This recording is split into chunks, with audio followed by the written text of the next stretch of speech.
अब से यहाँ की हर जिम्मेदारी मेरी होगी। आज के इस शुभ मौके पर मैं दो नए डायरेक्ट डिसाइपल्स स्वीकार कर रहा हूं।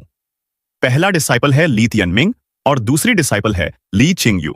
मैं इसकी घोषणा पूरे सेक्ट के सामने करता हूं। यह सुनते ही नीचे खड़ी भीड़ फिर जोर से चिल्लाई, मास्टर को प्रणाम। धन्यवाद मास्टर। श्याओकिंग ने तुरंत कहा, सब लोग खड़े हो जाइए।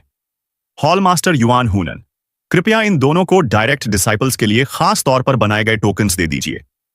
उसके इतना कहते ही सब खड़े हो गए। जी सेक्ट मास्टर। तभी भीड़ में से एक आवाज गूंजी, सेक्ट मास्टर, मुझे आपत्ति है। इन दोनों में से एक की कल्चरेशन लेवल बहुत कम है और दूसरा बिल्कुल साधारण है। ये डायरेक्ट डिसिप्लिन बनने के योग्य नहीं है। मैं इन्हें चुनौती देना चाहता हूं। यह युवक जू यू था, युएन हुनियन का डिसाइपल, उम्र 15 साल और गी रियल्म के छठे स्तर पर। उसके बगल में खड़ा आदमी तुरंत बोल पड़ा, जू यू चुप रहो। वह आदमी और कोई नहीं बल्कि हॉल मास्टर युएन हुनन था। इसके तुरंत बाद हुनन आगे बढ़ा और बोला, सेक्ट मास्टर, मेरे डिसाइपल की जल्दबाजी के लिए कृपया माफ कीजिए। लेकिन शाओकिंग ने बेफिक्र होकर कहा, कोई बात नहीं। सेक्ट मास्टर की जगह असल में हॉल मास्टर युएन हुनियन के लिए ही थी, इसलिए मैं समझ सकता हूं कि तुम्हारे डिसाइपल के दिल में नाराजगी क्यों है। अगर तुम सेक्ट मास्टर होते तो शायद अब तक वह तुम्हारा डायरेक्ट डिसाइपल बन चुका होता। फिर भी हुनन ने बहुत समझदारी दिखाई और कहा, सेक्ट मास्टर याई ने मुझे सिर्फ 3 तलवार के वार में हरा दिया था। मैं अपनी हार पूरी तरह स्वीकार करता हूं। मैं बहुत लंबे समय से एजर ड्रैगन स्वॉर्ड पीक पर हूं और इसे अपनी हथेली की तरह जानता हूं। मैं जरूर पूरी कोशिश करूंगा कि सेक्ट मास्टर की मदद कर सकूं। यह सुनकर तियनमिंग खुद ही मन मुस्कुरा उठा और सोचने लगा, यह युएन हुनियन सच में एक ईमानदार आदमी है। इसके तुरंत बाद शाओजिन ने जल्दी से पूछा, जू, अगर मैं तुम्हें इन्हें चैलेंज करने का मौका भी दे दूं और तुम जीत भी जाओ तो क्या तुम मेरे डिसाइपल बनना चाहोगे? जू ने तुरंत भौहें सिकोड़ लीं और जोर से बोला, नहीं। एक दिन का मास्टर भी जिंदगी भर का पिता होता है। चाहे मेरे मास्टर सेक्ट एल्डर न हो, लेकिन वह हमेशा मेरे मास्टर रहेंगे। शियाओकिंग ने शांत स्वर में कहा, मुझे तुम्हारा यह जज्बा बहुत पसंद आया। तुम सच में एक अच्छे डिसिप्लिन हो। इससे मुझे हॉल मास्टर पर और भी गर्व होता है। चैलेंज को भूल जाओ, इसका कोई मतलब नहीं है, क्योंकि उनका असली ओपोनेंट तुम नहीं हो। इसके तुरंत बाद उसने ऊंची आवाज में घोषणा की, आज से 5 दिन बाद ये दोनों एजर ड्रैगन स्वॉर्ड पीक की तरफ से टाई टावर बैटल में हिस्सा लेंगे। यह सुनते ही तियनमिंग हैरान रह गया और दोबारा पूछ बैठा, टाई टावर बैटल? हंटन भी तुरंत बोल उठा, सेक्ट मास्टर, यह नहीं हो सकता। उनकी मौजूदा ताकत के साथ अगर ये दोनों वहां गए तो सीधे मौत के मुंह में जाएंगे। टाई बैटल हमारे एजर ड्रैगन स्वॉर्ड पीक की इज्जत से जुड़ा मामला है, यह कोई मजाक नहीं है। शियोकिंग ने जवाब दिया, टाई टावर बैटल में हिस्सा लेने वाले सिर्फ डायरेक्ट डिसाइपल्स ही हो सकते हैं। अगर हम हार मान लें तो क्या वह और भी ज्यादा शर्मनाक नहीं होगा? शियोकिंग के हाथ में पकड़ा हुआ पंखा उसकी हथेली पर धीरे धीरे ताल में टकरा रहा था। वह थोड़ी देर सोच में पड़ गया और बोला, इनकी ताकत अभी थोड़ी कम है, या फिर? तभी तियानमिंग ने सबसे चमकदार मुस्कान के साथ उसकी तरफ देखा। शियाओकिंग ने तुरंत उसी पर ध्यान केंद्रित किया और बोला, कैसा रहेगा अगर जू यू ही मेरा डिसाइपल बन जाए और टाई टावर चैलेंज ले ले? यह सुनकर जू यू गुस्से से दांत पीसने लगा, नहीं, मेरा पहले से मास्टर है। हंशन भी बेबस होकर सिर खुजलाने लगा और बोला, अगर सेक्ट मास्टर ने फैसला कर ही लिया है तो फिर ठीक है। वैसे भी हमारा एज्योर ड्रैगन स्वॉर्ड पीक तो शर्मिंदगी झेलने का आदी हो चुका है। श्याओइंग जोर से हंस पड़ा और बोला, बस ठीक है, अब सब लोग जा सकते हैं। चिंगयू और तियानमिंग, तुम दोनों यहीं रुको। चिंगयू बोलने ही वाली थी, मास्टर। तभी शियाओकिंग ने तुरंत कहा, तियानमिंग, चिंगयू, आज से तुम दोनों मेरे डिसाइपल्स बन गए हो। अगर कोई वेलकम गिफ्ट चाहिए तो सीधे बता दो। लेकिन चिंगयू मुस्कुराकर बोली, मास्टर, आपने हमें डिसाइपल के रूप में स्वीकार कर लिया। यही हमारे लिए सबसे बड़ा गिफ्ट है। यह सुनकर तियनमिंग खुशी से बोला, सच में? शियाओचिंग ने तुरंत 2 चीजें निकालते हुए कहा, ऐसा नहीं चलेगा। अगर यह बात बाहर फैल गई तो लोग कहेंगे कि मैं या शियाओकिंग बहुत कंजूस हूं। ऐसा करते हैं, मैं तुम दोनों को एक secret beast battle soul gift करता हूं। चिंगयू ने विनम्रता से स्वीकार किया, धन्यवाद मास्टर। लेकिन तियानमिंग तो लार टपकाते हुए बोला, मास्टर, अभी अभी तो हमारी मुलाकात हुई है और आप इतना बड़ा गिफ्ट दे रहे हैं, यह तो थोड़ा ज्यादा है। शियाओकिंग ने उसकी तरफ देखा और हंसते हुए बोला, अच्छा, अगर इतना दबाव है तो फिर मैं तुम्हें नहीं दूंगा। तियानमिंग तुरंत घबरा गया। नहीं नहीं, ऐसा कैसे हो सकता है?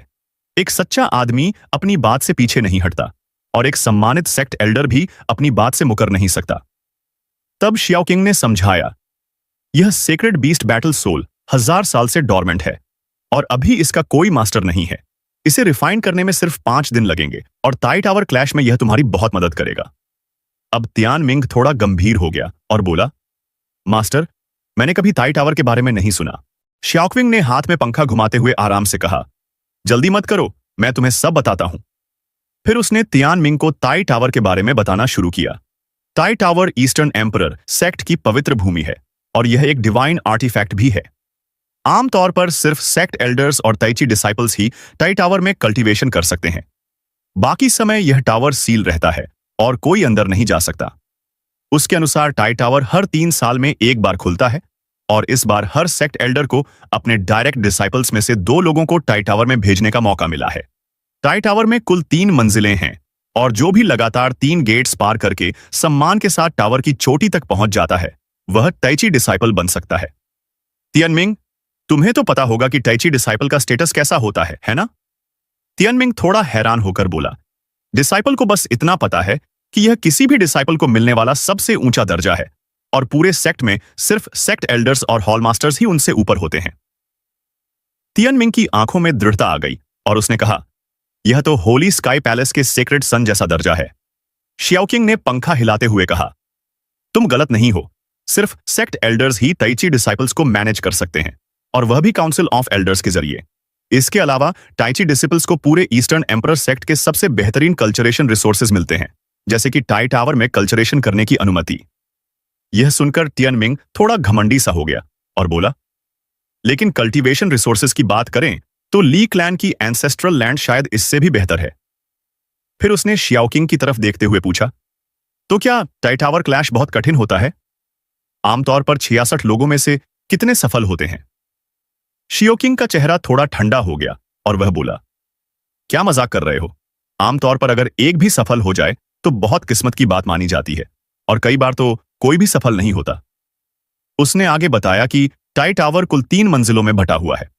पहली और दूसरी मंजिल अपेक्षाकृत आसान होती है क्योंकि वहां की सारी परीक्षाएं सेक्ट एल्डर्स द्वारा बनाई गई होती हैं, लेकिन तीसरी मंजिल असली पवित्र क्षेत्र है।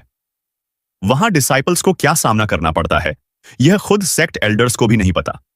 वह एक रहस्यमय जगह है जो ली क्लैन की एंसेस्ट्रल लैंड की खगोलीय फॉर्मेशन से बनी है, जहां हर जगह छिपे हुए घातक खतरे भी हैं और साथ ही बड़ी बड़ी किस्मतें भी। शियाओकिंग ने कहा, सच कहूं तो अगर मैं खुद भी वहां जाऊं तो यह नहीं कह सकता कि बिना चोट खाए बाहर आ पाऊंगा। यह सुनकर तियानमिंग बोला, तो इसका मतलब मेरे पास कोई मौका ही नहीं है? मेरी मौजूदा हालत में ताइची डिसाइपल बनना तो जैसे आसमान पर चढ़ने जैसा मुश्किल है। शियाओकिंग की आंखें थोड़ी गहरी हो गईं और उसने कहा, असल में तुम्हें तीसरी मंजिल तक पहुंचने की जरूरत ही नहीं है और ताइची डिसाइपल बनने के लिए लड़ना भी जरूरी नहीं है, क्योंकि इस ताइची क्लैश का असली मकसद ताइची डिसाइपल बनना नहीं बल्कि पहली 2 मंजिलों में मिलने वाले खजाने हैं।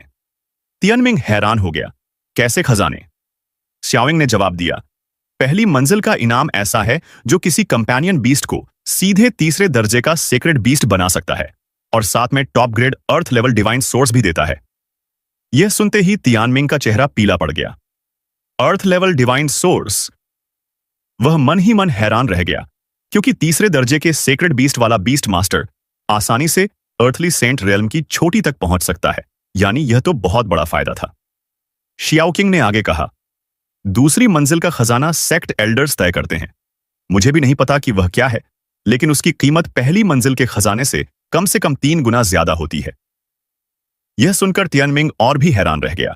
उसका चेहरा और पीला हो गया और वह बुदबुदाया, 3 गुना ज्यादा?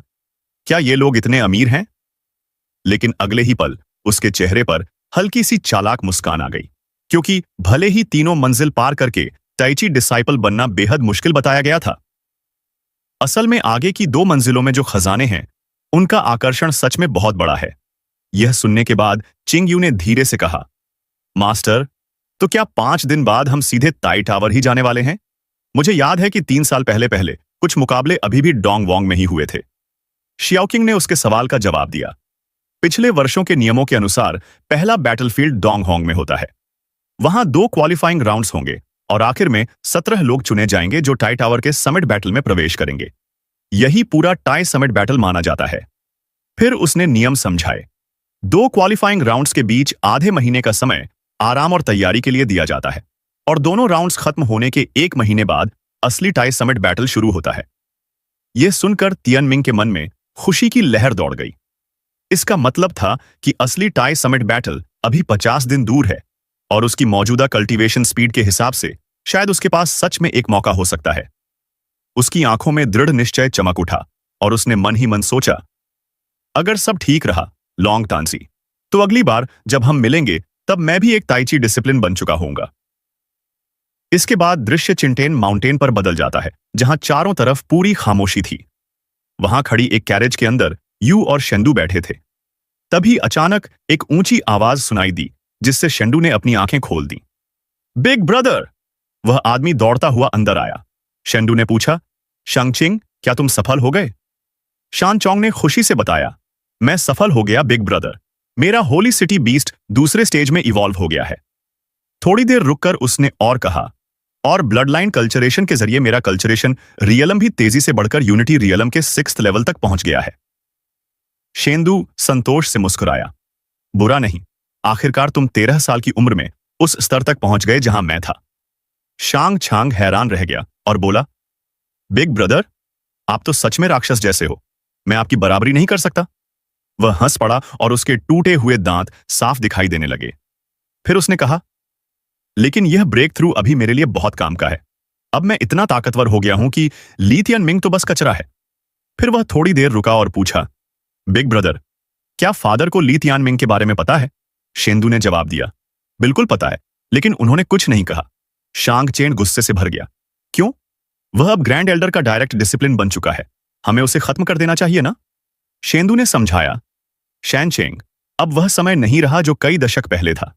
फादर की ताकत अब पहले जैसी नहीं है और उन्हें ज्यादा महत्वपूर्ण काम संभालने हैं।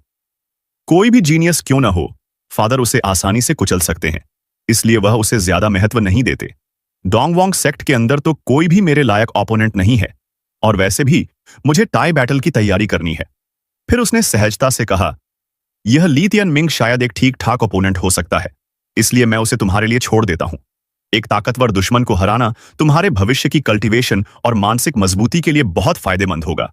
शेंडू ने उसके कंधे पर हाथ रखकर कहा, इसलिए मैं उम्मीद करता हूं कि तुम अच्छा करोगे और साबित करोगे कि अब तुम बड़े हो गए हो। शेंग चैनग इतना भावुक हो गया कि उसकी आंखों में आंसू आ गए। वह बोला, बिग ब्रदर, आपने मेरे लिए इतना सोचा, मुझे एक दिलचस्प ओपोनेंट देकर खुद को मजबूत करने का मौका दिया। यह सच में हमारे परिवार की भारी जिम्मेदारी उठाने जैसा है। शेंडू ने स्नेह भरी मुस्कान के साथ कहा, शेंग चेनग, फादर चाहते हैं कि तुम ताई टावर समिट बैटल में हिस्सा लेकर अनुभव हासिल करो और जब तुम 16 साल के हो जाओगे तब आधिकारिक तौर पर ताइची डिसाइपल बनोगे। इसलिए फादर ने खास तौर पर कल डोंगवोंग में होने वाले पहले मुकाबले के लिए तुम्हारा ओपोनेंट ली तियानमिंग तय किया है। यह सुनते ही शेंग चेंग खुशी से उछल पड़ा। इतनी जल्दी बदला लेने का मौका, यह तो कमाल है। उसके दिल में गुस्से की आग फिर से भड़क उठी। वह मन ही मन बोला, ली तियानमिंग, तुमने मेरे दांत तोड़े और मुझे बेइज्जत किया था। मैं तुम्हें ऐसा मारूंगा कि तुम्हारी लाश भी पूरी नहीं बचेगी। तुम्हें सपने में भी नहीं लगा होगा कि इसी समय मैं ब्रेक थ्रू कर चुका हूं। अब मेरे सामने तुम सिर्फ कांप सकते हो। शान खुशी से चिल्ला उठा, मैं कितना ताकतवर हो गया हूं, सच में मैं अब बहुत मजबूत हूं। कल मैं आखिरकार तुम्हें मार डालूंगा, ली तियानमिंग। उसके सामने बैठे शेंडू ने शांत स्वर में कहा, जाओ और उसे मार डालो। फादर कल मुकाबला देखने आएंगे, अगर तुम किसी को मार भी दोगे तो वह तुम्हारा साथ देंगे। थोड़ी देर रुककर शांग छेनग ने फिर पूछा, बिग ब्रदर, एक बात मेरी समझ में नहीं आती। फादर आपके साथ इतने सख्त क्यों हैं? कल्चरेशन में आपको एक भी गलती करने की अनुमति नहीं है। यह सुनते ही शेंडू के चेहरे पर खतरनाक भाव आ गए और उसने कहा, जल्दी ही तुम्हें समझ आ जाएगा। 3 साल की उम्र से लेकर आज तक मैं हर दिन जान लगाकर कल्टीवेशन कर रहा हूं, सब कुछ उस एक दिन के लिए। उसकी आंखों में पागलपन भरा उत्साह चमक उठा। उस दिन यूएन फैमिली के लिए मैं स्वर्ग को चुनौती देने वाला रास्ता चुनूंगा और एक बेहद महत्वपूर्ण चीज हासिल करूंगा। यह मेरी जिंदगी का सबसे अहम कदम है। 3 साल की उम्र से मैं इसी दिन की तैयारी कर रहा हूं। शांग चेन खुद को रोक नहीं पाया और फिर पूछ बैठा, बिग ब्रदर, क्या वह ईस्टर्न एम्परर स्वॉर्ड है? शेंदू ने मुट्ठियां भींच लीं और उसका पूरा शरीर गुस्से से कांपने लगा। हाँ, मैंने पक्का फैसला कर लिया है शांग छेनग। चाहे मेरा खून सूख जाए, चाहे मेरी आत्मा और शरीर जलकर राख हो जाए, मैं ईस्टर्न एम्परर स्वॉर्ड को यूएन क्लैन के लिए वापस लेकर आऊंगा। इसके बाद दृश्य ईस्टर्न एम्परर के पहले बैटलफील्ड पर बदल जाता है, जहां सारे मेहमान पहुंच चुके थे और दर्शकों की सीटें पूरी तरह भरी हुई थीं। यह जगह माउंट फेनी शेन थी। एल्डर्स भी काफी पहले ही पहुंच चुके थे। उनमें सबसे आगे बैठे थे हुआंगपू फेंगयुन, जो ईस्टर्न एम्परर सेक्ट के पहले ग्रैंड एल्डर थे और सेंट रियलम के विशेषज्ञ थे। वह वहां बैठे ही थे कि अचानक एक आवाज आई, ओल्ड ब्रदर हुआंगपू, बहुत समय हो गया। यह शंगुआन जिंगचो थे, चौथे ग्रैंड एल्डर, जो खुद भी सेंट रियलम के थे। फेंगयुन बोले, अरे जिंगचो, आओ नई पीढ़ी के डिसिपल्स का प्रदर्शन साथ में देखते हैं। जिंगचो मुस्कुराकर बोले, ओल्ड ब्रदर, मेरा भी यही विचार था। फेंगयुन ने आगे कहा, जिंगचो, मैंने हाल ही में एक बहुत दिलचस्प बात सुनी है ली के नाजायज बेटे के बारे में, वही जिसके पास 5 ट्रिब्यूलेशंस समसरा बॉडी है। जिंगचो ने हंसते हुए जवाब दिया, मैंने भी सुना है। या शोकिंग ने तो उसे अपना डिसाइपल भी बना लिया है।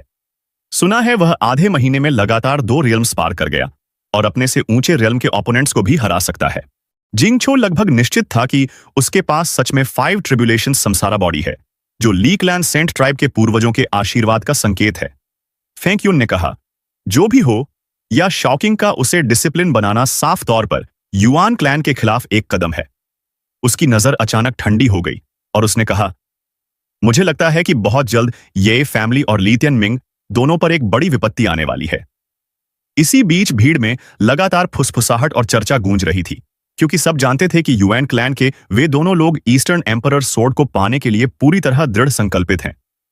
अगर वह लोग इसे हासिल कर लेते हैं तो काउंसिल ऑफ एल्डर्स का संतुलन पूरी तरह बिगड़ जाएगा। तब जिंगचो ने आगे कहा, यह सुनने में भले ही अजीब लगे, लेकिन इस समय मैं यही उम्मीद कर रही हूं कि सेक्रेड हेवन पैलेस ही ईस्टर्न एम्परर स्वॉर्ड को अपने पास बनाए रखे, क्योंकि एक बार यू और ताई के हाथ में वह तलवार आ गई तो फिर उसे कोई रोक नहीं पाएगा। मुझे तो डर है कि आखिर में काउंसिल ऑफ एल्डर्स भी इतिहास की नदी में दफन हो जाएगा। थोड़ी देर रुककर उसने सोचा और कहा, लेकिन यह भी नहीं पता कि तब तक तुम और मैं जिंदा भी रह पाएंगे या नहीं। उसी समय मंच पर एक लड़की अनाउंसर के रूप में आगे आई और ऊंची आवाज में बोली, पहला टावर पीक कॉन्टेस्ट अब आधिकारिक रूप से शुरू होता है। फिर उसने तुरंत सबको पहला मुकाबला बताया, ताई पीक के युएनशांग चांग बनाम एज्यूर ड्रैगन स्वॉर्ड पीक के ली तियानमिंग। हालांकि शियाओकिंग को तियानमिंग की ताकत का पता था, फिर भी उसने चेतावनी दी, तियानमिंग, लापरवाह मत होना। मैंने सुना है कि युएनशांग चांग पहले ही गी रेल्म के 6th लेवल तक ब्रेक थ्रू कर चुका है। इसके अलावा उसका लाइफ बाउंड बीस्ट भी इवॉल्व होकर 2nd ऑर्डर शंगचेंग बीस्ट बन चुका है और उसकी कॉम्बैट पावर लगातार बढ़ रही है। लेकिन लड़का बिल्कुल भी चिंतित नहीं था। उसने आत्मविश्वास से कहा, चिंता मत कीजिए मास्टर, जिन लोगों को मैंने पहले हराया है वे कभी दोबारा मेरे बराबर नहीं पहुंच पाए। दूसरी तरफ वह आदमी शांग चांग को निर्देश दे रहा था, आज मैं तुम्हें अपने ओपोनेंट को मारने का मौका दे रहा हूं। शंग चंग बेहद घमंडी होकर बोला, फादर, मैं जरूर सफल होऊंगा। वह मन ही मन सोच रहा था, ली तियानमिंग तो या शॉकिंग का डायरेक्ट डिसाइपल है और फादर ने मुझे साफ कहा है कि उसे हराकर मार डालना है। शंग चंग और भी घमंडी हो गया और सोचने लगा कि उसके फादर की सेक्ट में ताकत इतनी बढ़ गई है कि सब उनसे डरते हैं और अब वह जो चाहे कर सकता है। तभी भीड़ में कोई बोला, अरे वही लड़का ना जिसने गुई रेल में रहते हुए युएनशांग चांग के 4 आगे के दांत तोड़ दिए थे। यह सुनते ही भीड़ में हलचल मच गई और फिर लोग हंसने लगे। यह तो युएनशांग चांग का बदला लेने वाला मैच है। सुना है वह अब बहुत ताकतवर हो गया है, तभी तो शुरुआत से ही उसे इतना हाइप दिया जा रहा है। कमाल है, लगता है युएन क्लैन ने ही यह मुकाबला खास तौर पर तय करवाया है। उन्हें उस पर पूरा भरोसा है। आखिरकार तियानमिंग मैदान में उतरने के लिए तैयार हो गया। उसने भीड़ के सामने खड़े होकर जोर से घोषणा की, अज्यूर ड्रैगन स्वॉर्ड पीक का डायरेक्ट डिसाइपल ली तियानमिंग अरीना में प्रवेश करता है। दूसरी तरफ अभी भी आधे ठीक हुए टूटे दांतों वाला शंगचोंग आगे आया और बोला, तय पीक का युएन शंग चांग अरीना में प्रवेश करता है। दूर खड़े होकर शंगचांग ने कहा, ली तियानमिंग, तुम्हारी हिम्मत तो देखो, मुझे डेथ मैच के लिए चैलेंज किया है। आज यहां जीत या हार का फैसला नहीं होगा, सिर्फ यह तय होगा कि कौन जिंदा रहेगा और कौन मरेगा। तियान मिंग बिल्कुल भी पीछे नहीं हटा और बोला, सपने देखना बंद करो। अगर तुम मुझे मारोगे तो तुम्हारे पीछे लोग सफाई करने के लिए खड़े हैं, लेकिन अगर मैं तुम्हें मार दूं तो क्या मुझे जिंदा रहने दिया जाएगा? यह सुनकर दूसरा आदमी गुस्से में बोला, हरामी, बस बहाने बनाना आता है तुम्हें। अपनी सुप्रीम ब्लड लाइन की इज्जत तो रखो, डरकर अरीना से भाग मत जाना। तियन मिंग को उसकी बातें बहुत चुभीं। उसने एक उंगली से उसे इशारा करते हुए कहा, अच्छा तो आ जाओ। अब शांग चांग का धैर्य टूटने लगा। वह बोला, चलो तुम्हें असली ताकत दिखाता हूं। फिर उसने अपनी बड़ी तलवार व्हाइट बोन हेवनली ब्लेड निकाल ली। उसके पूरे शरीर से काली भयावह आभा निकलने लगी और वह पागल की तरह दौड़ पड़ा। किसी ने भीड़ में चिल्लाकर कहा, फिर वही तावड़ी है, लेकिन इस बार इसकी ताकत बढ़ गई है और अब इसके 6 हाथ हो गए हैं। यह देखकर लोग हैरान रह गए। क्या युएन शंग चांग सच में 7th स्टेज बीस्ट वेपन की ताकत इस्तेमाल कर सकता है? व्हाइट बोन हेवनली ब्लेड तो खून बहाने के लिए ही बनी है और उसका डेमी बीस्ट भी इवॉल्व हो चुका है। क्या वह सच में पूरी तरह बदल गया है? तभी टियन मिंग ने भी अपने लाइफ बाउंड बीस्ट्स को बुलाना शुरू किया। लिटिल चिक, मियाओ मियाओ। वह मन ही मन हैरान था कि उसका ओपोनेंट सच में काफी मजबूत हो गया है। यिंगहुओ तुरंत उड़कर ऊपर गया और बोला, इसे मुझ पर छोड़ दो, मैं गुस्से में हूं। मियाओ मियाओ भी चिल्लाया, चलो इसकी आंखें निकाल देते हैं। उसी समय दोनों लाइफ बाउंड बीस्ट्स उस भयानक तावड़ी की तरफ टूट पड़े, जो अब आकार में पहले से कहीं ज्यादा बड़ा था।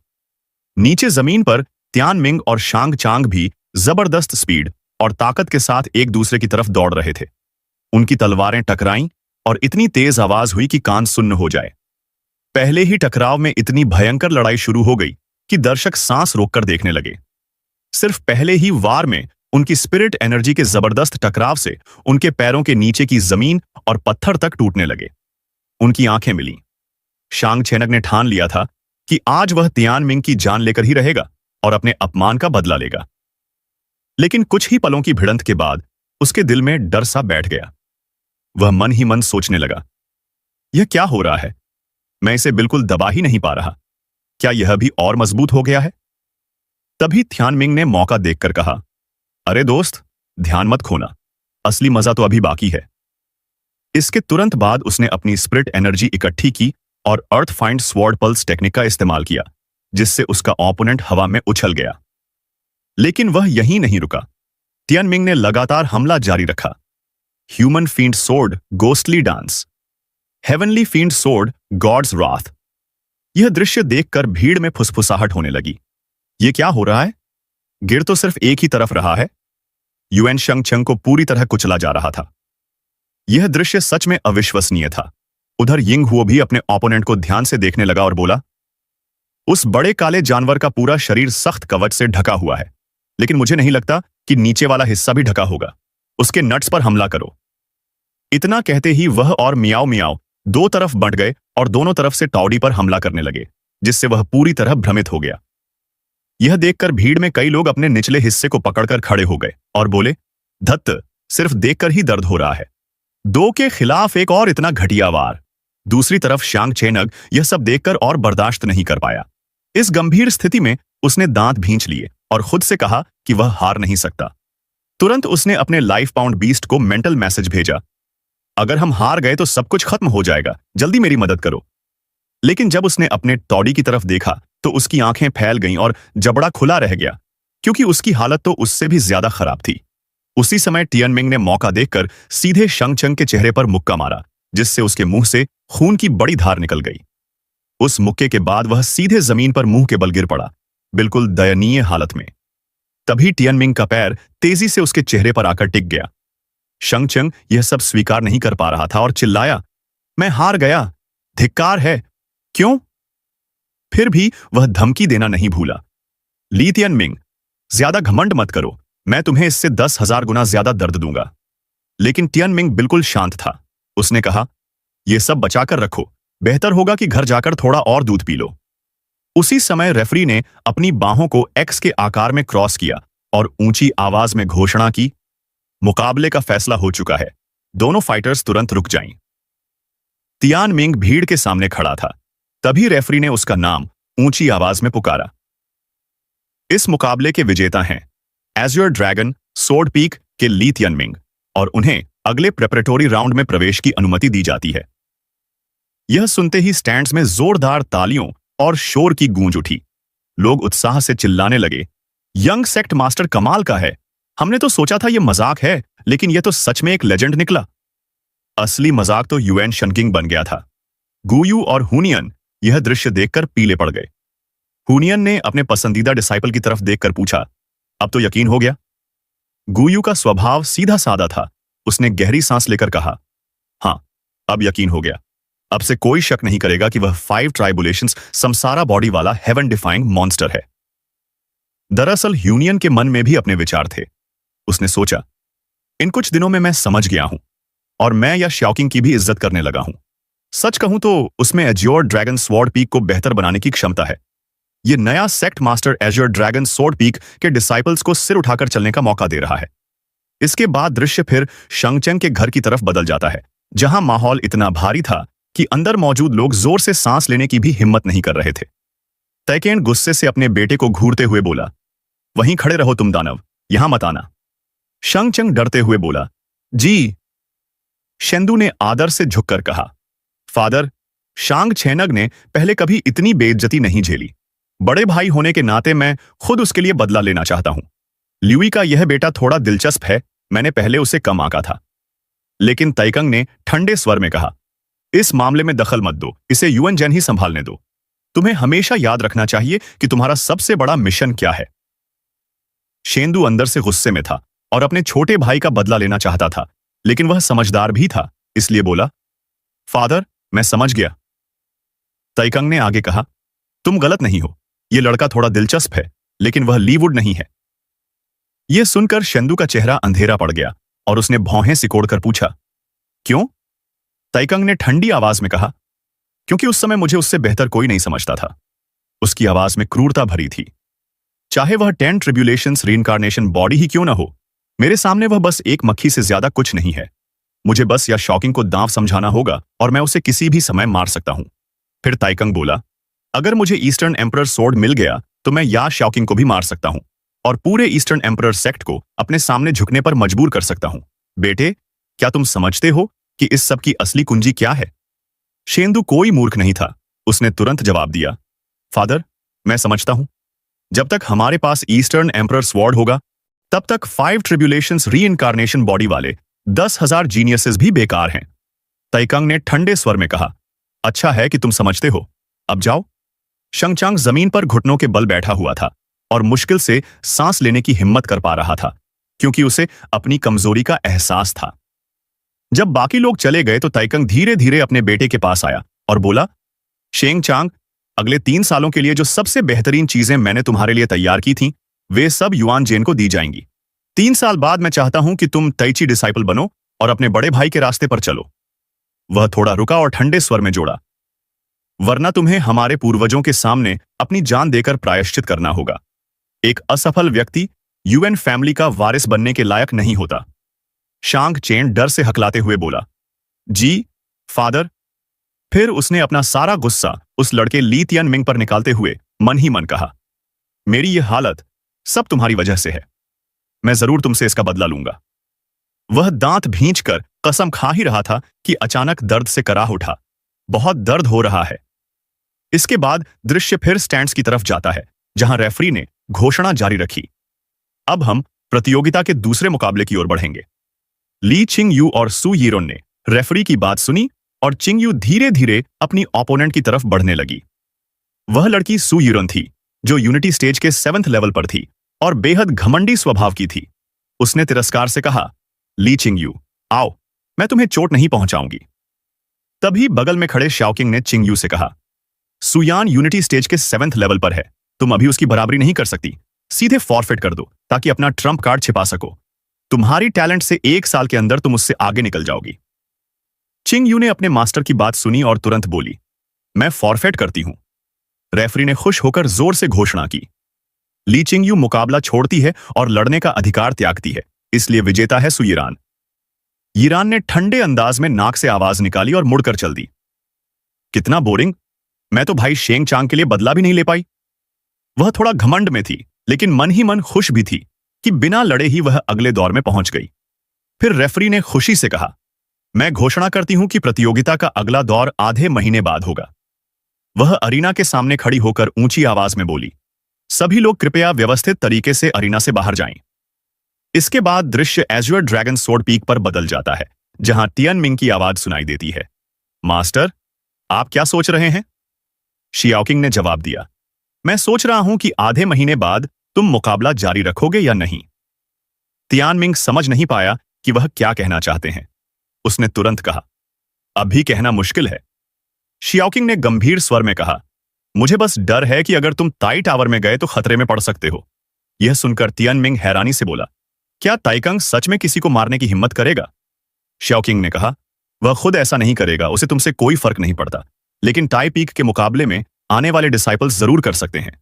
एक बार तुम टाई टावर की तीसरी मंजिल में प्रवेश कर गए तो तुम्हारी रक्षा करना मेरे लिए भी मुश्किल हो जाएगा। लेकिन तियानमिंग बिल्कुल भी चिंतित नहीं था।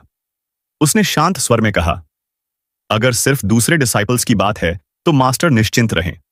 अगर मैं बाकी मुकाबले वाले डिसाइपल्स से निपट भी ना सकूं और भागने का फैसला करूं तो भविष्य में भी कोई मुझे मार ही देगा। शियाओकिंग अपने इस डिसाइपल से काफी खुश दिख रहा था। उसने कहा, तुम सच में साहसी हो। तुम्हारे फादर भी उस समय आसमान जितने निडर थे, लेकिन उनका स्वभाव बहुत उतावला था। तुम्हारी तरह सावधान नहीं थे, इसलिए उन्हें अक्सर नुकसान उठाना पड़ा, और एक बार जब उन्होंने बड़ी गलती की तो उनकी पूरी जिंदगी बर्बाद हो गई। तुम्हें उनसे सीख लेनी चाहिए। तभी अचानक एक बेहद शक्तिशाली आंतरिक ऊर्जा की लहर उनकी तरफ बढ़ी। शियाओकिंग ने तुरंत चेतावनी दी, कोई आ रहा है। आने वाले व्यक्ति के कदम बेहद स्थिर और घमंडी थे, मानो वह आसपास मौजूद किसी को भी महत्व नहीं देता हो। वह और कोई नहीं बल्कि ताइकंग था। उसने तियानमिंग को तेज और ठंडी नजर से घूरा। उसे देखते ही शियाओकिंग तुरंत सतर्क हो गया। ताइकंग ने तियानमिंग को घूरते हुए कहा, क्या यह ल्यूई का बेटा नहीं है? इसे तुम कहां से उठा लाए? शियाओकिंग ने शांत स्वर में जवाब दिया, किस आधार पर कहते हो कि यह नहीं है? ताइकंग का चेहरा गुस्से से सख्त हो गया और वह बोला, बेकार की बातें बंद करो। तुम किसी को भी धोखा दे सकते हो, लेकिन मुझे नहीं। उसकी कठोर बातों के सामने भी शियाओकिंग बिल्कुल शांत रहा और बोला, तुम जैसा चाहो वैसा सोचो। किसी भी हालत में वह मेरा डिसाइपल है और उसका तुमसे कोई संबंध नहीं है। उसने तियानमिंग के बेहद उदास चेहरे को पूरी तरह नजरअंदाज कर दिया और फिर से पूछा, डिसिपल या शाओइंग, मैं तुमसे पूछता हूं कि तुम आखिर करना क्या चाहते हो? फिर वह उसे घूरते हुए बोला, क्या अब सेक्ट एल्डर बनकर तुम खुद को बहुत घमंडी समझने लगे हो? उसे देखते हुए या शाओइंग बोला, क्या तुम्हें पता है कि मैं कितना दृढ़ हूं? ताई ने ठंडी आवाज में कहा, अगले 2 महीनों में अगर कोई भी मुझे ग्रैंड ओरिएंट स्वॉर्ड हासिल करने से रोकने की कोशिश करेगा, चाहे वह जरा सा भी खतरा क्यों ना बने, मैं उसे खत्म करने में बिल्कुल हिचकिचाऊंगा नहीं। लेकिन शियाओचिंग पीछे हटने वालों में से नहीं था। उसने ताना मारते हुए कहा, क्या तुम सच में इतने ताकतवर हो? ताई ने जवाब दिया, कुछ साल हो गए तुम्हें सबक सिखाए हुए। लगता है तुम भूल गए हो कि मुझे चुनौती देने का अंजाम क्या होता है। क्या तुम्हें डर नहीं लगता? फिर उसने कहा, अगर ऐसा है तो चलो संकन एबिस बैटलफील्ड चलते हैं। शाओइंग ने तुरंत पलटकर कहा, तो फिर मुझे भी देखने दो कि 4 साल बाद तुम में कितना दम है और क्या तुम सच में अपनी मौजूदा महत्वाकांक्षा के लायक हो? वह अपनी बात पूरी भी नहीं कर पाया था कि टेई हवा में उछल गया और जाते जाते सिर्फ एक वाक्य छोड़ गया, तुम गलत हो, इसे महान महत्वाकांक्षा कहते हैं। तियानमिंग अपने मास्टर शियाओइंग को चिंता से देखने लगा, लेकिन शियाओइंग ने ऐसे दिखाया जैसे उसे कोई फर्क नहीं पड़ता और बोला, अच्छे से कल्चरेशन करो और आलस मत करना, मैं जल्दी वापस आ जाऊंगा। फिर दोनों तेजी से उड़कर दूर चले गए और आसमान में 2 अलग अलग इंटरनल एनर्जी की लहरें टकराने लगीं। तियानमिंग वहीं खड़ा रह गया। उसकी आंखों में बेचैनी थी और वह कुछ कह नहीं पाया। उसने गुस्से में दांत भींच लिए। मास्टर शायद उससे लड़ाई में नुकसान में रहेंगे। वह यह सब सिर्फ मेरी रक्षा के लिए कर रहे हैं। धत। थोड़ी देर बाद चिंगयू वहां आई और बोली, क्या अभी यू ताई यहां आया था? तियानमिंग चौंक गया। चिंगयू, लिंगर। फिर उसने बताया, अभी मास्टर सनकेन एबिस बैटलफील्ड गए हैं यूएनटीआई से डुएल करने। मुझे उनकी बहुत चिंता हो रही है। चिंगयू ने कहा, ब्रदर, मास्टर अभी नए सेक्ट एल्डर बने हैं। यूएनताई इतनी बड़ी मुसीबत खड़ी करने की हिम्मत नहीं करेगा। तुम्हें चिंता करने की जरूरत नहीं। लिंगर ने भी कहा, बिग ब्रदर, आपके मास्टर बहुत ताकतवर हैं। तियानमिंग बोला, मुझे पता है कि कुछ जानलेवा नहीं होगा, लेकिन उन्हें जरूर धमकाया जाएगा। हालांकि वह अपनी असली चिंता जाहिर नहीं करना चाहता था, और मुझे डर है कि यूताई कोई गंदी चाल न चल दे। समय बीतता गया और माहौल बिल्कुल शांत हो गया। तभी अचानक एक आकृति उड़ती हुई आई। तियानमिंग चौंक गया, लेकिन उसने तुरंत अपने मास्टर शियाओ चिंग को पहचान लिया और खुश होकर बोला, क्या आप मेरा इंतजार कर रहे थे? शियाओइंग बोला, चिंता मत करो, मैं ठीक हूं। तियानमिंग ने तुरंत पूछा, मास्टर, लड़ाई का क्या नतीजा रहा? शियाओइंग ने जवाब दिया, वह सच में बहुत ताकतवर है, लेकिन मैं भी कमजोर नहीं हूं। तभी तियानमिंग की नजर अपने मास्टर के हाथ पर पड़ी और वह चौंक गया। मास्टर, आपका हाथ? शियाओइंग फिर भी सामान्य बनने की कोशिश करते हुए बोला, कुछ नहीं, मैं 4 उंगलियों से भी तलवार चला सकता हूं। कौन जाने, शायद इससे मैं और भी बेहतर बन जाऊं। चिंता मत करो। उसने यह भी कहा, उससे भी कोई फायदा नहीं हुआ। तुम्हारे मास्टर ने एजियोर ड्रैगन स्वॉर्ड पीक की इज्जत नहीं गिरने दी। लेकिन तियानमिंग के अंदर गुस्सा भर गया। उसकी छोटी उंगली कट चुकी थी। क्या इसे बस लड़ाई की चोट कहा जा सकता था? वह सब समझ गया। उसके अपने हाथ कांप रहे थे और उसने मुट्ठियां भींच ली। यह दरअसल हारने के बाद प्रतिद्वंद्वी द्वारा दिया गया अपमानजनक दंड था। तियानमिंग का दिल कांप उठा। मेरे मास्टर को इस तरह अपमानित किया गया। यू थाई, मैं ली तियानमिंग कसम खाता हूं कि हम एक ही आसमान के नीचे नहीं जी सकते। फिर शियाओकिंग ने कहा, तुम लोग जाकर कल्चरेशन करो। तुम्हारा मास्टर थोड़ी देर यहां आराम करना चाहता है। दूसरों से कहना यहां पास ना आए। तियानमिंग सब समझ गया, लेकिन उसने सच उजागर नहीं किया। जी मास्टर। रात होने लगी और अचानक हल्की बारिश शुरू हो गई, जैसे नीचे बैठे व्यक्ति के मन की भावनाएं आसमान भी महसूस कर रहा हो। शियाओइंग अकेला बैठकर अपनी इंटरनल एनर्जी सर्कुलेट कर रहा था, लेकिन वह कई बार खांस उठा, जिससे साफ था कि उसकी चोटें गंभीर थीं। अपने डिसाइपल के जाने के बाद शियाओइंग ने गुस्से में दांत भींचे। You Thai! आसमान में लाल बिजली लगातार गिर रही थी और नीचे शियाओइंग दांत भींचकर इंटरनल एनर्जी को नियंत्रित करते हुए मानो आकाश और धरती की ऊर्जा को सोखने की कोशिश कर रहा था। अचानक उसने अपनी आंखें खोलीं और देखा कि उसके सामने एक आकृति खड़ी है जिसे वह पहचान नहीं पाया।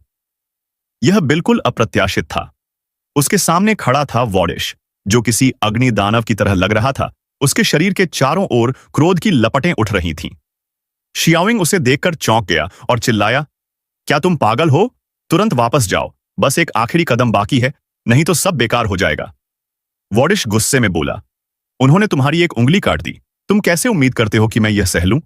शियाओइंग बोला, तुमने 14 साल तक सहा है और अब एक बार में ही सब्र खत्म हो गया। वॉडिश ने कहा, मैं बस बहुत गुस्से में हूं भाई, धन्यवाद। शियाओइंग तुरंत बोला, मेरे साथ औपचारिक मत बनो वॉडिश, जल्दी वापस जाओ और छिपे रहो, बाहर आकर बाधा मत बनो।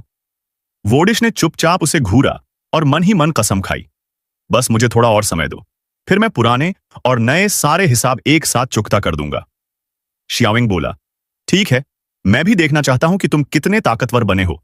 वैसे आज मैंने उसकी ताकत भी परखी है, और मैं बस इतना कह सकता हूं कि मेरे स्तर पर होते हुए भी वह अथाह लगता है। अगर उसे डोंग हुआंग सोर्ड मिल गया तो वह कई गुना ज्यादा ताकतवर हो जाएगा। वॉडिश ने ठंडे स्वर में कहा, डोंग हुआंग सोर्ड मेरे लीन सेंट ट्राइब की चीज है, उसे मिलना तो दूर, अगर मिल भी गया तो भी मैं उसे बिना पूरी लाश छोड़े मार सकता हूं। शियाओइंग बोला, मैं उस दिन का इंतजार करूंगा। ओ हां, तुम्हारा वह काम आने वाला बेटा भी बुरा नहीं है। उसने चिन निंगू के साथ तुम्हारी शादी का समझौता खत्म कर दिया ताकि तुम शांति से आखिरी कदम उठा सको। मुझे वह लड़का पसंद है। वॉडिश खुश दिखा और बोला, वह एक चमत्कार है, तुम उसके भविष्य की कल्पना भी नहीं कर सकते। शियाओइंग हल्के से मुस्कुराया, लो फिर से बढ़ा चढ़ाकर बोल रहे हो। लेकिन वॉडिश ने तुरंत कहा, मैं बढ़ा चढ़ाकर नहीं कह रहा। अगर यकीन नहीं है तो उसे अपनी रिबेलियस गॉड सोर्ड इंटेंट सिखाओ और खुद देख लो कि उसकी टैलेंट किस स्तर की है। वॉडिश की बात सुनकर शियाओइंग के मन में भी उत्सुकता जाग उठी। यह लड़का सच में वह है जो आसमान को चुनौती देकर किस्मत बदल सकता है। तो चलो देखते हैं उसके दिल में विद्रोह की आग कितनी तेज है। आखिरकार आसमान उजला हो गया। उसी समय वनयोंग माउंटेन पर और वो पैलेस के अंदर माहौल थोड़ा गंभीर था। वहां बैठी लड़की थी शी वुओ, जो टाई डिसाइपल थी और वो अलायंस की लीडर भी थी। व्यूओ ने कहा, आज मेरी व्यूओ अलायंस के सभी कोर मेंबर्स यहां इकट्ठा हुए हैं, इसलिए किसी औपचारिकता की जरूरत नहीं। चलो जाम उठाओ और दावत का आनंद लो। सबने एक साथ अपने प्याले उठाकर जोर से कहा, लॉन्ग लाइव सिस्टर वू, लॉन्ग लाइव वू अलायंस। तन मुस्कुराते हुए मन ही मन सोच रहा था, सिस्टर वू नई पीढ़ी की नंबर 1 सुंदरता है। अफसोस कि वह अपने ही भाई को पसंद करती है, नहीं तो मैं जरूर। और ठीक उसी समय जब उसका मन भटक रहा था, व्यू ने आवाज लगाई, धैनथॉन। वह तुरंत चौंक गया और अपने गलत ख्यालों की वजह से उसका चेहरा पीला पड़ गया। सिस्टर वू, उसने घबरा कर कहा। वू आगे बोली, मैं तुम्हारे मामले के बारे में ब्रदर ट्राइन से पहले ही सुन चुकी हूं। तुम्हें चिंता करने की जरूरत नहीं है। तुम्हारा भाई और मैं दोनों तुम्हारी मदद करेंगे। ये चुनौती तुम्हारे पिता ने तुम्हारे लिए तय की है, इसलिए परेशान मत हो। और वैसे भी तुम्हारे लिए बदला लेने का मौका पहले ही तय कर दिया गया है। वह जरूर मरेगा। यह सुनकर थानथॉन ने लंबी सांस ली। अफसोस है कि मैं खुद उसे नहीं मार सकता। ब्रदर ट्रांटिन ने कहा है कि वह मेरे लिए उसे खत्म कर देगा। व्यू ने लापरवाही से कहा, वैसे भी वह मरने वाला है, इसलिए फर्क नहीं पड़ता कि उसे कौन मारता है। लेकिन तुम्हें इतना उदास होने की जरूरत नहीं। तुम आज मेरे यहां आए हो, इसलिए खुश रहो। थैनथन मुस्कुराते हुए उसके पास आया और बोला, ओह हाँ सिस्टर वू, ली किनू भी तो व्यू अलायंस का हिस्सा है ना? व्यू ने जवाब दिया, वह काफी समय से दिखाई नहीं दी। मैं तो उसे अलायंस से निकालने ही वाली थी। यह सुनकर थैनन को अचानक कुछ सूझा और उसके चेहरे पर चालाक मुस्कान फैल गई। उसे मत निकालिए। उसकी आवाज के लहजे से व्यू सब समझ गई और मुस्कुराकर बोली, तुम छोटे शरारती, तुम्हें उसमें दिलचस्पी है ना? क्यों ना मैं तुम्हारे लिए उससे एक प्राइवेट मुलाकात तय कर दूं। थान ने झूठी शर्म दिखाते हुए कहा, ऐसा करना ठीक नहीं होगा, लेकिन अगर ऐसा मौका मिल ही जाए तो बुरा भी नहीं होगा। तभी अचानक एक बड़ा सा आदमी अंदर आया और उसने थनथॉन के कंधे पर हाथ डाल दिया, जिससे वह चौंक गया। अरे छोटे टॉन्थन, अब किसके बारे में सपने देख रहे हो? यह आदमी था वू वेंट्रानिन, जो वू वैनथाई का पोता था। टॉन्थन ने ऊपर देखकर कहा, ब्रदर ट्रांटिन, मैं आपको ही ढूंढ रहा था। मुझे आपसे कुछ कहना है। उसके चेहरे पर चालाक मुस्कान साफ दिखाई दे रही थी। ट्रानिन ने पूछा, क्या बात है? तब तंथान बोला, जब समय आए तो तुम्हें जानबूझकर लेतियन मिंग से हारना होगा, लेकिन इसे बहुत साफ मत दिखाना, नहीं तो वह ताई टावर में जाने की हिम्मत नहीं करेगा। हमें यह सुनिश्चित करना होगा कि वह टावर में जाए और फिर हम उसे वहीं मार डालेंगे। यह सुनकर ट्रानिन को बहुत मजा आया और वह जोर से हंस पड़ा। तुम चिंता मत करो, एक्टिंग मेरी खासियत है। मैं गारंटी देता हूं कि वह पूरे आत्मविश्वास के साथ टाई टावर में घुस जाएगा। रात होते ही टाइपीक शांत अंधेरे में डूब गया। उसी समय शांग चांग हॉल में पहुंचा और बोला, अरे लियोन शेन। श्यून शेन ने जवाब दिया, शेंग चांग, इतनी रात को यहां कैसे? शेंग चेंग ने उसे चालाक नजर से देखा और बोला, तुम्हें याद है पिछली बार तुमने क्या कहा था? लेकिन श्वेन शेन लियू क्योंग के बारे में हुई बात को भूला नहीं था। उसने कहा, चिंता मत करो, मैं तुम्हारे लिए एक गुप्त योजना तैयार कर रहा हूं। अभी सब तैयारी के चरण में है, इसलिए अभी नहीं बता सकता। शेंग चेंग थोड़ा उत्सुक हो गया। ओह। तब श्यूएन शेन ने चालाक अंदाज में कहा, इन दिनों मैंने सुना है कि Lai Ching Yu Wu Yu Ming sect में रहती है और वहां उसका एक दोस्त जैसा कोई है। वह लड़का गुओ श्याओफू है, जो आउटर सेक्ट डिसिप्लिन से इनर सेक्ट डिसिप्लिन बनने वाला है। उसके पास न ताकत है, न प्रभाव और न ही कोई पृष्ठभूमि। वे दोनों पहले भी कई मिशंस पर साथ जा चुके हैं। शांग चांग ने पूछा, फिर? श्वेनशान ने समझाया, ली चिंग यू ने काफी समय से वूयू मिंग सेक्ट से कोई मिशन नहीं लिया। हम सिस्टर वूयू से कहकर कुछ इंतजाम करवा सकते हैं और साथ ही गो शाओफू को ली चिंग यू को बाहर बुलाने के लिए उकसा सकते हैं। ली चिंग यू उस पर भरोसा करती है, इसलिए जैसे ही ली चिंग यू डोंग हुआंग सेक्ट से बाहर जाएगी, वही तुम्हारे लिए हमला करने का मौका होगा। यह योजना सुनकर शेंग चांग के चेहरे पर चालाक खुशी भरी हंसी आ गई। अच्छा, और उसके बाद क्या करेंगे? तब श्यूएन शेन ने एक चीज निकाली और बोला, फिर तुम्हें मेरी तैयार की हुई छोटी सी चीज देखनी होगी। शांग चांग चौंक गया। क्या चीज? श्यूएन शेन बोला, वूयू फ्रूट। यह किसी इंसान की याददाश्त को कुछ समय के लिए मिटा सकता है। अगर थोड़ी ज्यादा मात्रा दे दी जाए तो उसका दिमाग खराब हो जाता है और वह पागल बन जाता है। यह सुनकर शेंग चांग की आंखों में क्रूर चमक आ गई। तो इसका मतलब यह हुआ कि उसके साथ जो करना है करने के बाद मुझे उसे मारने की जरूरत नहीं होगी। मैं उसे पागल बना सकता हूं, फिर उसे बाहर कहीं बंद करके रख सकता हूं और वह हमेशा सिर्फ मेरी ही रहेगी। किसी को कभी पता भी नहीं चलेगा। श्वेनशन ने जवाब दिया, बिल्कुल। इससे तुम्हारी प्रतिष्ठा पर भी कोई असर नहीं पड़ेगा और तुम्हें कोई मुसीबत भी नहीं आएगी। फिर हम गुओ श्याओफू को मार देंगे और दोनों बस लापता माने जाएंगे। इस परफेक्ट योजना को सुनकर शेंग चांग खुशी से हंस पड़ा। उसके टूटे हुए दांत भी दिखाई देने लगे। वह मन ही मन बोला, ली चिंग यू, वू यू फ्रूट के बाद तुम एक बेवकूफ बन जाओगी, तब मरना भी तुम्हारे लिए एक राहत होगा। आधी रात के उस सन्नाटे में ये दोनों विकृत लोग अपनी योजना से इतने खुश थे कि जोर जोर से हंसने लगे। जल्द ही सूरज निकल आया और दृश्य टियनमिंग की तरफ बदल गया। वह चिंग यू से मासूमियत से पूछ रहा था, तुम्हारी यह ब्लेड बुरी नहीं है, तुम्हें यह कहां से मिली? चिंग यू खुशी से बोली, मास्टर ने दी है। इसका नाम मून डीमन स्लेइंग ब्लेड है और यह 7th ग्रेड बीस्ट वेपन है। इन दिनों वह मुझे एक ट्रांसेंडेंट यूनिफिकेशन बैटल आर्ट भी सिखा रहे हैं जिसका नाम मिल्की वे फॉलिंग मून ब्लेड टेक्निक है। मुझे लगता है यह बहुत शक्तिशाली है। मास्टर कहते हैं कि मैं एक पीयरलेस जीनियस हूं। सच तो यह है कि मैं अब तक इसे छिपा रही थी, लेकिन मैंने इसे लगभग पूरी तरह सीख लिया है। यह सुनकर टियनमिंग को थोड़ी प्रतिस्पर्धा महसूस हुई और वह बोला, वह बूढ़े या कितने पक्षपाती हैं, सब कुछ तुम्हें देते हैं और मुझे कुछ नहीं। चिंग यू तुरंत बोली, ऐसा नहीं है बिग ब्रदर, मास्टर तो तुम्हारा इंतजार एजर ड्रैगन सोर्ड पैलेस में कर रहे हैं। यह सुनते ही टियनमिंग अपनी उत्सुकता छिपा नहीं पाया, तो मुझे जल्दी वहां जाना चाहिए। दृश्य तुरंत शियाओइंग के पैलेस में बदल गया जहां टियनमिंग तेजी से पहुंच चुका था। अंदर कदम रखते ही उसने आवाज लगाई, मास्टर, आप मुझे ढूंढ रहे थे? लेकिन कोई जवाब नहीं आया। उसने हैरानी से देखा और बोला, आप मेरी तरफ पीठ करके क्यों खड़े हैं और मुझसे बात भी नहीं कर रहे? क्या आप कोई कूल पोज बना रहे हैं? तभी अचानक शियाओ चिंग ने अपनी इंटरनल एनर्जी को उंगलियों में इकट्ठा किया और तेजी से घूमते हुए बिजली जैसी गति से आगे बढ़ा। उसकी आंखों में एक अजीब सा खतरनाक भाव था जो उसने पहले कभी अपने डिसाइपल को नहीं दिखाया था। उसकी 2 उंगलियां लंबी तलवार की तरह कंडेंस्ड हो चुकी थीं और उसी पल शाओकिंग सीधे टियनमिंग पर झपटा। टियनमिंग को समझ ही नहीं आया कि क्या हो रहा है और वह वहीं जड़ बनकर खड़ा रह गया, जबकि वह ऊर्जा से बनी तलवार सीधा उसकी तरफ आ रही थी। शाओकिंग की गति बेहद तेज थी। हमला टियनमिंग के चेहरे से कुछ ही इंच दूर था, लेकिन आखिरी पल में शाओइंग ने अपना हाथ पीछे खींच लिया और सारी ऊर्जा हवा में बिखेर दी। फिर वह मुस्कुराकर बोला, युवक, क्या तुमने उसे महसूस किया?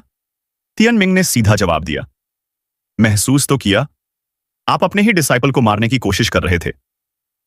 शाओइंग ने तुरंत उसे सुधारा, मूर्ख, मैं पूछ रहा था कि क्या तुम मेरे गॉड डिफाइंग सोर्ड इंटेंट की शक्ति महसूस कर पाए?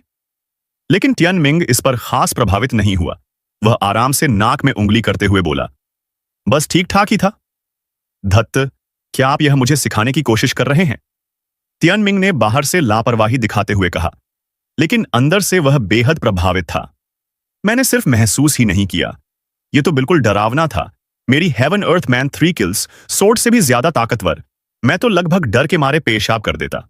शियोइंग ने होंठ फुलाते हुए कहा, जो इंसान इसके लिए जुनूनी नहीं होता उसे कोई सिखाना नहीं चाहता।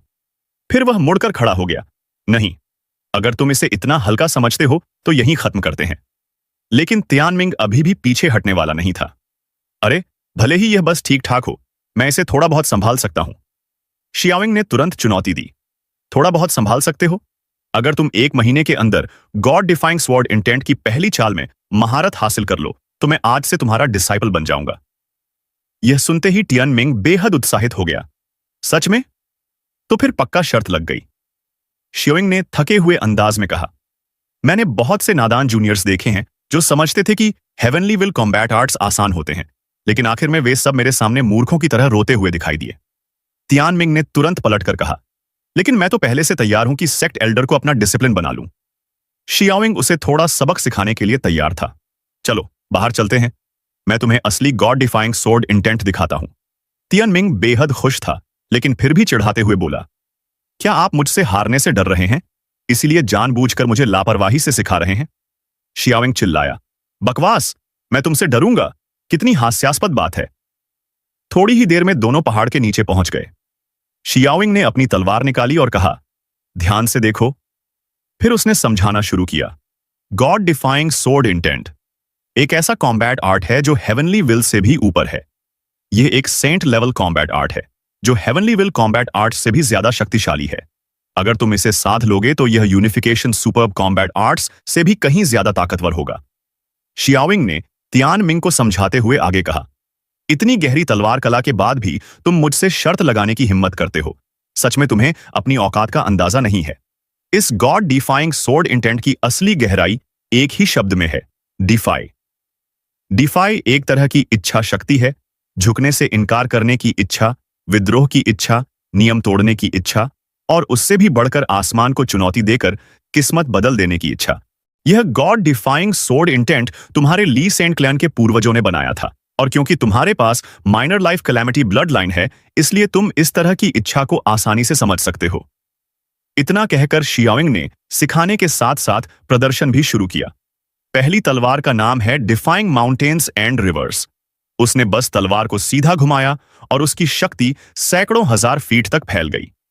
दूर खड़े पहाड़ के आधार में गोल छेद बन गया और वहां एक छोटा सा सुराख बन गया जिससे इंसान निकल सके। यह देखकर यिंग हुओ की आंखें भी उत्साह से चौड़ी हो गईं। बहुत ताकतवर, मैं भी सीखना चाहता हूं। बिना रुके शियाओइंग ने दूसरी चाल दिखाई। अब दूसरी तलवार है स्लैशिंग द फॉलन स्टार्स। इस वार के लिए उसे हवा में छलांग लगानी पड़ी और हमला बेहद भयानक था। वह रुका नहीं और एक एक करके सब दिखाता गया। तीसरी तलवार है शैटरिंग द यूनिवर्स। यह वार बवंडर की तरह घूमता था और इसमें आक्रमण और रक्षा दोनों की शक्ति थी। फिर अगली चाल के लिए शियाओइंग और भी ज्यादा गंभीर हो गया और आखिर में चौथी तलवार, जो अंतिम वार है, गॉड डिफाइंग स्वॉर्ड इंटेंट का सर्वोच्च रूप 10,000 स्वॉर्ड्स, सोल सोवेरेन।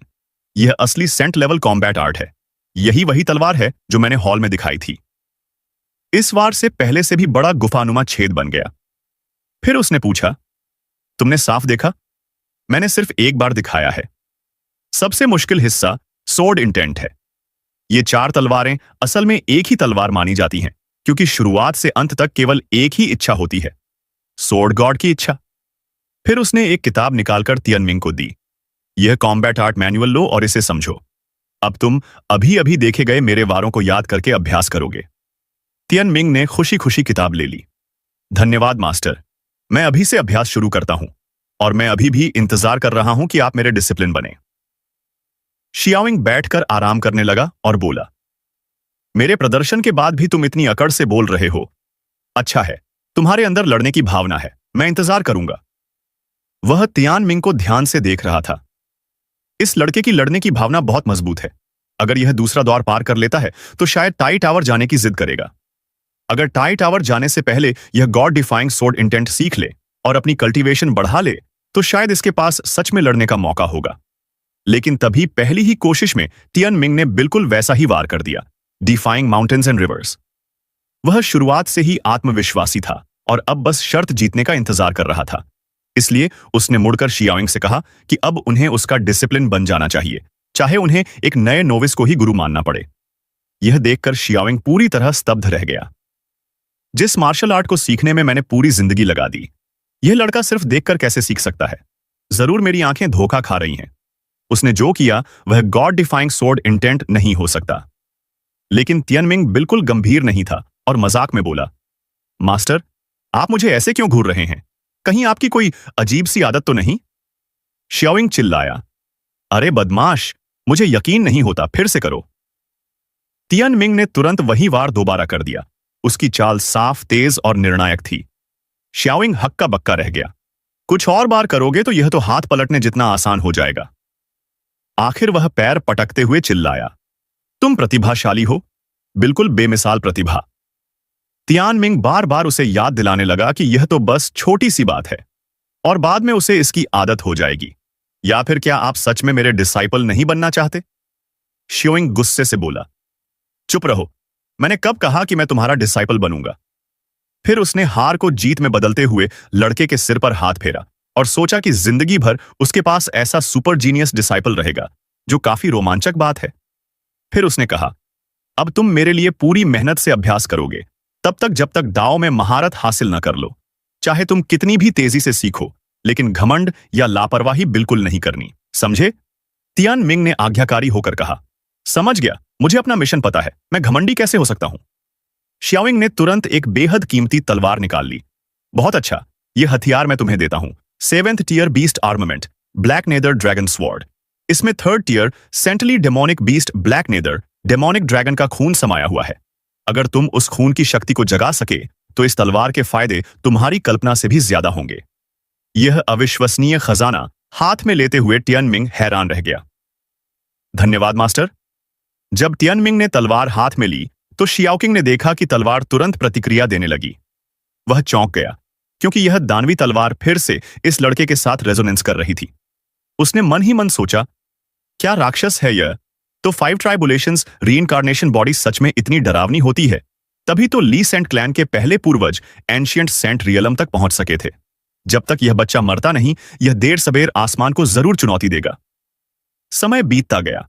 आसमान अब भी नीला था, सफेद बादल तैर रहे थे और हवा ताजा थी। आधे महीने बाद ली क्लैन की एंसेस्ट्रल लैंड में तियानमिंग एक ऐसे मकबरे के सामने खड़ा था जिसके चारों ओर आग की लपटें उठ रही थीं। उसकी बाहों में उसका life bound beast Miao Miao था, जिसके चेहरे पर पूरी तरह ऊब का भाव था।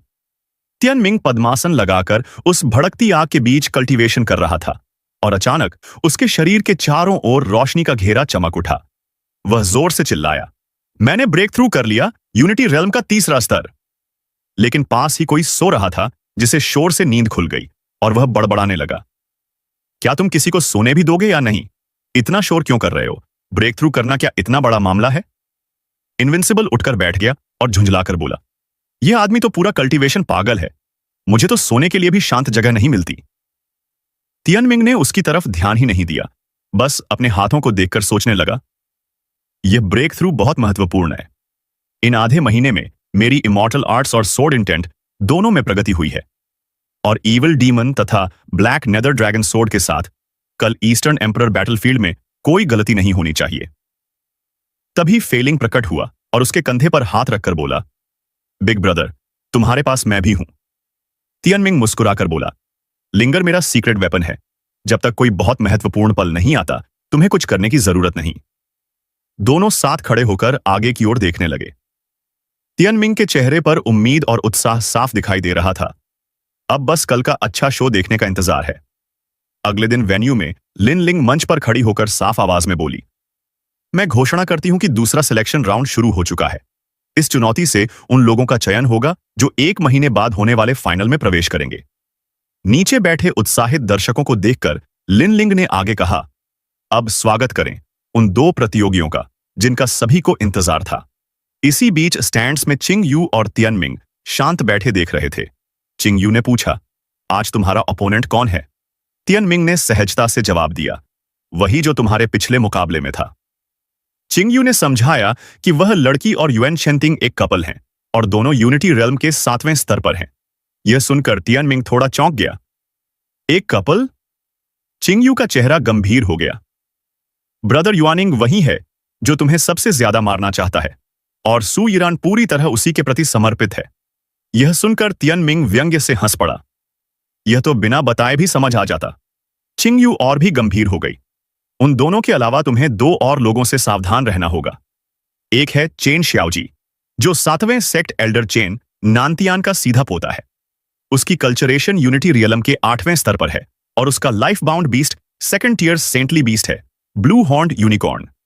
Sect elder Chen Nantian Yu Tai का वफादार साथी है, इसलिए चेन श्याओजी और युएनशन दोनों साथ हों तो बहुत खतरनाक हो जाते हैं। अगर तुम टाई टावर में प्रवेश कर पाए तो इससे जरूर सावधान रहना। तभी मुकाबला खत्म होने लगा और लिन लिंग ने घोषणा की, चेन श्याओजी जीत गया है। 1 महीने बाद वह टाई टावर में प्रवेश करेगा। उसी पल चेन श्याओजी ने अचानक मुड़कर तियानमिंग की तरफ देखा। तियानमिंग के चेहरे पर कोई भाव नहीं था, बस हल्की सी मुस्कान थी। लगता है उसने मुझे पहले ही टारगेट कर लिया है, चिंग यू ने आगे बताया। इसके अलावा एक और व्यक्ति है, गोंगुन ची। वह गोंगुन फैमिली से है और उसका लाइफ बाउंड बीस्ट है fire type empress, heaven devouring locust empress. यह अपने पैदा किए हुए टिड्डों के झुंड से हमला करती है और एक बार में 1 लाख से भी ज्यादा टिड्डे पैदा कर सकती है। जहां भी उसके बर्निंग हेवन लॉस्ट गुजरते हैं, सब कुछ जलकर खा लिया जाता है। ऐसा लाइफ बाउंड बीस्ट संभालना बेहद मुश्किल होता है। अगर उससे सामना हो जाए तो बहुत सावधान रहना। तियानमिंग ने सिर हिलाया। चेन श्याओजी, गोंगुन ची और युआन जेंगिंग तीनों ही कठिन प्रतिद्वंद्वी लगते हैं। फिर हल्की मुस्कान के साथ बोला, खासकर वह कीड़ों वाला आदमी तो बड़ा झंझट लगता है, लेकिन ये तीनों मुझे डरा नहीं सकते। उसकी महत्वाकांक्षा साफ झलक रही थी। मेरा लक्ष्य टाई टावर का खजाना है और मुझे कोई नहीं रोक सकता। चिंग यू ने उसे घूर कर कहा, लालची सुअर। तभी लिन लिंग ने अगली घोषणा की, अगला मुकाबला 9 पार्ट्स पीक की सुयूरान बनाम एजियोर ड्रैगन स्वॉर्ड पीक के ली तियानमिंग। दोनों प्रतियोगी कृपया रिंग में आए। तियानमिंग आत्मविश्वास से हंस पड़ा। इतनी जल्दी मेरी बारी आ गई? नीचे दर्शकों में तुरंत चर्चा शुरू हो गई। इस यंग सेक्ट मास्टर की ताकत शायद युआन शंघिंग से थोड़ी ज्यादा है, लेकिन यूनिटी स्टेज के छठे स्तर पर होते हुए सुयूरान से लड़ना शायद उसके लिए मुश्किल होगा। हालांकि उसकी प्रतिभा को देखते हुए पता नहीं उसने कितना सुधार किया होगा। कोई बोला, मुझे लगता है आज सुयूरान युआन शांकेंग का बदला लेगी। ये लड़ाई मजेदार होगी।